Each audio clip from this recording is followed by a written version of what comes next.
Враќање на довербата во институцијата Народен правобранител, соработка со институциите, но и кадровско екипирање и избор на 8 заменици правобранители, најави новиот омбудсман Фатон Селами.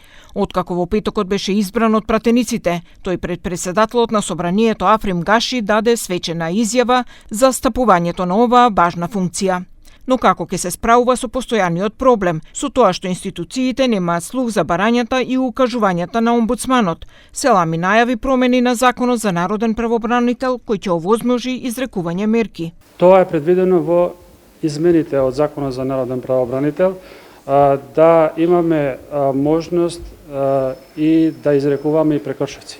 Со препораки, со јавен укор и во соработка со медиумите. Меѓутоа, мислам дека ќе треба во законските измени да има и прекршочни одредби, доколку со друг начин не може да се почитуваат препораките на народниот правобранител. Председателот на собранието Африм Гаши му ја честиташе функцијата и порача дека очекува од него да ги брани правата на сите граѓани. Му посакувам пред се здравје и многу успех и да биде во служба на народот, да ги брани правата на сите граѓани, без разлика на нивната етничка, религиозна, партиска, политичка и секаква друга припадност. Изборот на Фатон Селами беше блокиран цели 6 месеци, бидејќи пратениците на Европскиот фронт беа против неговиот избор и поради тоа најавија дека нема да гласаат на Бадентеровото мнозинство.